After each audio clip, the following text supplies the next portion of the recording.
नमस्कार दोस्तों, कैसे हैं आप सब लोग। फिर से आप सबके सामने डॉक्टर सीमा। आज एक टॉपिक सोचा कि डायबिटीज और थायराइड के बीच में क्या लिंक है। क्या है भी कोई लिंक? है तो क्या है, क्या इफेक्ट होता है? जिसको डायबिटीज हो उसको क्या थायराइड हो सकता है, या जिसको थायराइड हो उसको क्या डायबिटीज हो सकती है? और कौन से तरीके का थायराइड हो सकता है? हाइपरथायराइड हो सकता है या हाइपोथायराइड हो सकता है? तो ये एक बहुत इंपॉर्टेंट टॉपिक है। देखिए, हम सब जानते हैं डायबिटीज भी एक एंडोक्राइन डिसऑर्डर है और थायराइड भी एक एंडोक्राइन डिसऑर्डर है।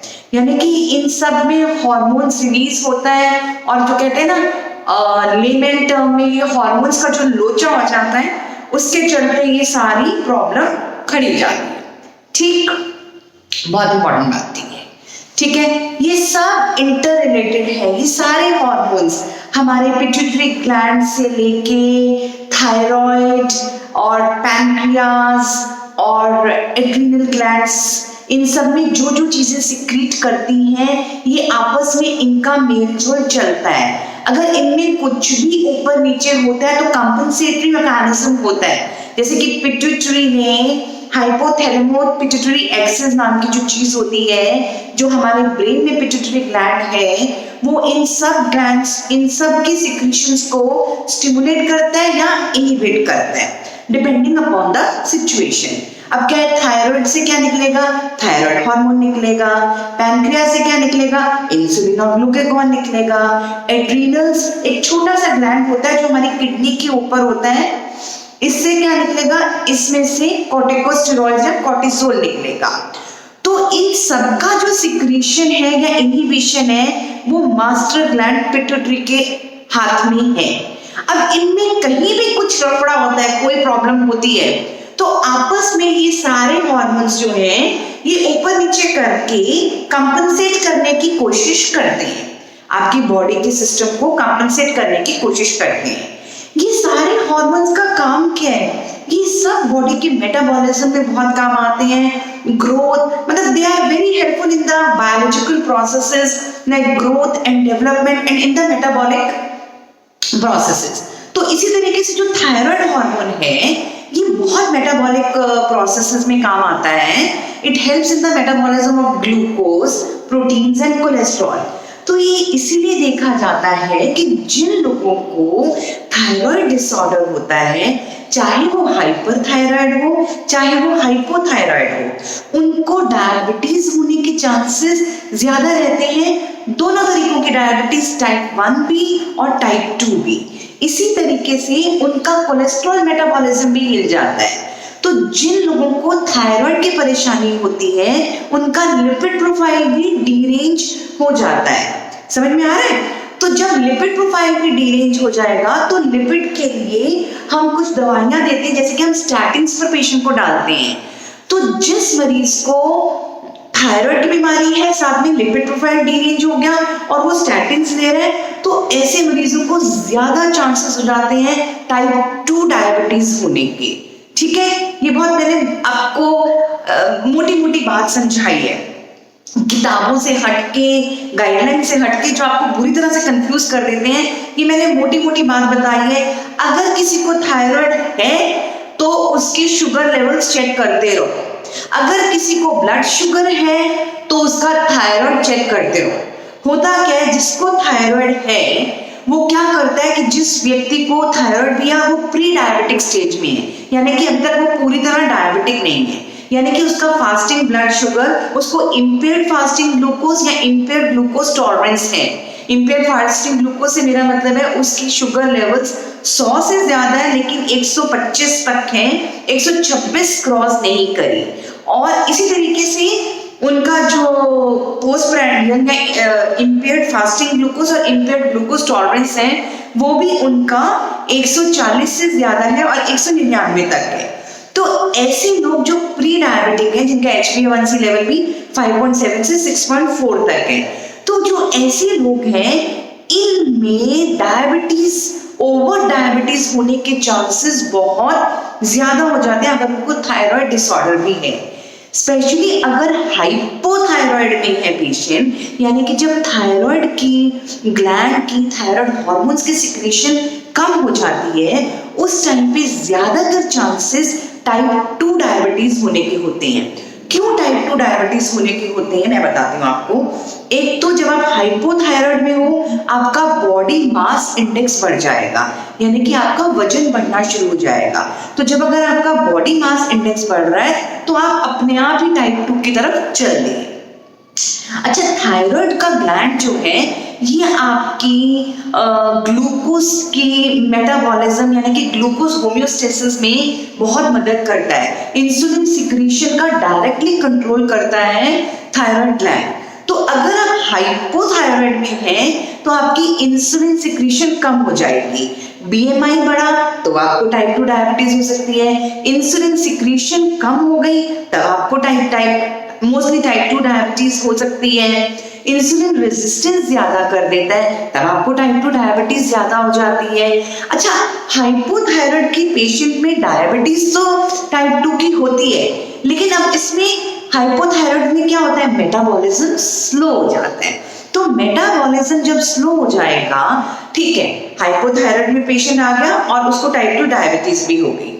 अब आपने उसको ओरल एंटी डायबिटिक ड्रग्स पे डाला, क्योंकि एकदम उनको इंसुलिन पे डालने की टाइप 2 वालों को जरूरत नहीं होती, क्योंकि शरीर में कहीं ना कहीं इंसुलिन बन रहा है और क्योंकि वो इंसुलिन कबूल नहीं कर रहा शरीर, जैसे कि मैंने अपनी पहली भी वीडियोस में बताया है, इंसुलिन रेजिस्टेंस है बट इंसुलिन तो बन रहा है। तो जब इंसुलिन बन रहा है तो हम उसको फिर ओरल एंटी डायबिटिक ड्रग्स पे डालते हैं। अब क्या है, उसका मेटाबॉलिज्म तो कम होता जा रहा है हाइपोथायराइड के चलते।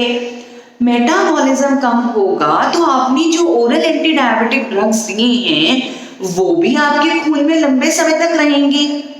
तो लंबे समय तक उनका रहने से क्या प्रभाव पड़ेगा, उससे ये प्रभाव पड़ेगा कि आप तो वो एक्ट करते रहेंगे, इंसुलिन आता रहेगा अगर वो सिक्रेटोकॉक्स हैं, ठीक है। तो उससे क्या होगा कि आपकी ब्लड शुगर लो लो लो और पेशेंट हाइपोग्लाइसीमिया में भी जा सकता है। तो ये मानने वाली बात है, हाइपोथायराइड का पेशेंट हाइपोग्लाइसीमिया में जा सकता है क्योंकि उसका बॉडी का मेटाबॉलिज्म कम हो गया, दवाई का एलिमिनेशन टाइम कम हो गया, वो जो दवा है उसकी ब्लड में ज्यादा वक्त तक रह रही है। तो इसलिए हम हाइपोथायराइड में जिनको डायबिटीज है, अगर हम ओरल एंटी डायबिटिक ड्रग्स पर डालते हैं तो हम ये बहुत ध्यान देते हैं कि या तो उनकी डोज कम कर दें, उनको उतनी डोज ना दें जो एक नॉर्मल व्यक्ति को उतनी शुगर लेवल में चाहिए जिसका थायराइड नॉर्मल है, ठीक है। तो उनकी या तो डोज कम कर दें, हमको इस पे बहुत ज्यादा तवज्जो या बहुत ज्यादा ऑब्जर्वेशन करते रहना पड़ता है। तो ये हो गई हाइपोथायराइड की बात। तो हाइपोथायराइड में कौन सा हुआ, टाइप 2 डायबिटीज होने के ज्यादा चांसेस होते हैं। अब आई हाइपरथायराइड की बात। तो हाइपरथायराइड में क्या है, अच्छा, और हाइपोथायराइड के ट्रीटमेंट के लिए लीवोथायरॉक्सिन दिया जाता है जिससे कि थायराइड लेवल्स मेंटेन हो जाते हैं। जब ये थायराइड लेवल्स मेंटेन हो जाते हैं तो आपके शुगर लेवल्स भी कहीं ना कहीं मेंटेन हो जाते हैं। अब आई हाइपरथायराइड की बात। तो ये हाइपरथायराइड उससे उल्टा चलेगा, इसमें मेटाबॉलिज्म बहुत तेज होगा। हाइपरथायराइड वाले पेशेंट को में अगर टाइप 1 डायबिटीज है और आप बाहर से उनको इंसुलिन दे रहे हैं, क्योंकि मेटाबॉलिज्म बहुत तेज है तो उससे क्या होगा कि इंसुलिन जो है ब्लड में ज्यादा टाइम रह ही नहीं पाती, वो निकल जाती है, एलिमिनेट हो जाती है। मेटाबॉलिज्म तेज है तो उसकी एलिमिनेशन होने से बहुत जल्दी पेशेंट हाइपरग्लाइसीमिया में फिर चला गया क्योंकि इंसुलिन तो रही ही नहीं। तो ऐसे मरीजों में इंसुलिन की डोज या दूसरे और ड्रग्स की डोज हमको ज्यादा देनी पड़ती है as compared to an individual with diabetes with a normal thyroid gland function. ठीक, ये बात समझ में आई। अच्छा, अब एक बड़ी इंपॉर्टेंट बात है, हाइपरथायराइड का जो मरीज होता है उसके क्योंकि मेटाबॉलिज्म तेज है तो उसके क्या सिम्टम्स होते हैं, उसको बहुत पसीना आता है, उसकी पल्स रेट तेज होती है, उसको पैल्पिटेशंस होता है, उसको ट्रेमर होता है। अब अगर इन बातों को कोरिलेट करें डायबिटीज में कहीं पर तो क्या समझ में आता है, हाइपोग्लाइसीमिया, यानी कि जब आपके शुगर लेवल्स कम होते हैं तब आपको सेम ऐसे वाले सिम्टम्स आते हैं, आपकी पैल्पिटेशन होती है, घबराहट होती है, पसीने आते हैं। तो क्या होता है, जिसको पता नहीं है कि उसकी शुगर लेवल्स कम नहीं हो रही है, उसको हाइपरथायरॉइड की प्रॉब्लम है, वो सोचेगा, डायबिटिक व्यक्ति जिसको नहीं पता कि वो हाइपरथायरॉइड में भी जा चुका है, वो क्या सोचेगा कि मेरी तो शुगर लेवल्स गिर रही है, बिना चेक करे तो उसको, अगर चेक करता रहे तो बहुत अच्छी बात है। तो ऐसे में आपको चेक करना जरूरी है। क्यों? क्योंकि वो सोचेगा मेरी शुगर लेवल्स तो गिर रही है, वो और खाना खाएगा। पहली बात है, मेटाबॉलिज्म ज्यादा तेज होने से शुगर लेवल्स बढ़ रही है, क्योंकि इंसुलिन जल्दी से शरीर से एलिमिनेट हो रहा है। दूसरी बात है, वो ज्यादा खा रहा है तो ज्यादा शुगर पुट इन कर रहा है। तो हाइपरथायरॉइड में मरीज कहां चला गया? हाइपरग्लाइसीमिया में और ज्यादा चला गया। ये हुई बात समझ में आई। अब एक बहुत ध्यान देने वाली बात ये है कि जिनको थायराइड डिसऑर्डर है और अगर वो प्री डायबिटिक हैं तो वो ओवर डायबिटिक हो सकते हैं। जिनको थायराइड डिसऑर्डर है और वो डायबिटिक हैं तो उनकी डायबिटीज फ्लक्चुएट कर सकती है। सपोजिंग आप एक डायबिटीज पेशेंट है, आपको नहीं पता कि आपको थायराइड भी है, तो कुछ टाइम बहुत अच्छे से शुगर लेवल्स मेंटेन रहे हैं, कुछ देर के बाद आप देख रहे हैं कि शुगर बहुत फ्लक्चुएट कर रही है, वही दवाई, वही एक्सरसाइज, वही डाइट। तो ध्यान रखें, अगर ऐसा कुछ हो रहा है तो अपने थायराइड पर ध्यान रखें। Observe your thyroid. आपको 6 महीने साल में अपना थायराइड टेस्ट कराते रहना चाहिए। देखिए, डायबिटीज के मरीज को थायराइड टेस्ट कराते रहना चाहिए, थायराइड के मरीज को शुगर लेवल चेक कराते रहना चाहिए। और दोनों में से कोई एक चीज भी अगर आपको हो गई है तो मान लीजिए कि आप अपने लाइफस्टाइल मॉडिफिकेशन पर आ जाएंगे। आप अपनी डाइट, एक्सरसाइज, अपना मोटापा अगर आपको है तो वेट लॉस कीजिए, क्योंकि आप, that is the only preventive strategy. और एल्स अगर आप थायराइड के हैं तो आपको डायबिटीज भी हो जाएगा, डायबिटीज के हैं तो थायराइड हो जाएगा, आप पूरे मेटाबॉलिक सिंड्रोम में आ जाएंगे। तो that is not a very good thing. तो अगर अपने वेट पर ध्यान रखेंगे, लाइफस्टाइल पर ध्यान रखेंगे, खान पान पे ध्यान रखेंगे, एक्सरसाइज पे ध्यान रखेंगे, शुगर और थायराइड की मेडिकेशंस ठीक से लेंगे तो आप कॉम्प्लिकेशन से बच जाएंगे और एक बीमारी होने के बाद दूसरी बीमारी आपको नहीं होगी, उससे भी बच जाएंगे। अब एक बहुत जरूरी बात है जो मैं बताना चाहती हूँ। ये तो मैंने बोला कि थायराइड है तो टाइप 2 डायबिटीज हो सकती है, और ये तो मेटाबॉलिक रीजंस हो गए। और क्या रीजंस हो सकते हैं कि जिसको थायराइड है उसको डायबिटीज हो सके? देखिए, जिनको थायराइड हाइपोथायराइड है और उनको जिनको टाइप 1 डायबिटीज है उनको हाइपोथायराइड भी हो सकता है, जिसको कि हम कहते हैं हेशिमोटोस थायराइडाइटिस। हेशिमोटोस थायराइडाइटिस में भी आपका थायराइड हाइपो में चला जाता है, यानी कि आपका थायराइड हार्मोन सिक्रीशन कम हो जाती है। अब बात समझने वाली ये है कि हेशिमोटोस थायराइडाइटिस भी और टाइप 1 भी दोनों ऑटो इम्यून डिसऑर्डर हैं, यानी कि दोनों में आपके शरीर के सेल्स जो हैं, हेल्दी सेल्स जो हैं, वो टारगेट आपकी बॉडी खुद कर रही है और उनको किल कर रही है। तो अगर एक ऑटोइम्यून डिसऑर्डर आपको हो रहा है तो दूसरा होने के चांसेस आपको बहुत ज्यादा हो जाते हैं, और इसके पीछे कहीं ना कहीं कुछ जेनेटिक बैकअप होता है, कुछ जीन्स का बैकअप है, जेनेटिक रिस्क फैक्टर है, जिसके चलते ही ऑटोइम्यून डिसऑर्डर होता है। तो अगर किसी को टाइप 1 है उसको रेगुलरली अपना थायराइड चेक करा के देखना चाहिए कि कहीं हेशिमोटोस तो डेवलप नहीं हो रहा, और जिसको हेशिमोटोस है उसको ये ध्यान देना चाहिए कि कहीं टाइप 1 तो नहीं हो रही। तो ठीक है, ये दोनों चीजें एक पेड़ की दो डालियां हैं, दो ब्रांचेस हैं। ये दोनों बिल्कुल फर्क हैं, लेकिन इनकी रूट एक ही है। ठीक है, इनकी जड़ एक ही है, दैट इज ऑटो इम्यूनिजेनिसिटी, लेकिन ये एक पेड़ की दो अलग अलग ब्रांचेस हैं और ये हो जाना बहुत कॉमन है। ये दोनों they are like sisters to each other. Hashimoto's thyroiditis and type 1 are sisters to each other. एक हुआ तो दूसरा होने के चांसेस बहुत ज्यादा हो जाते हैं।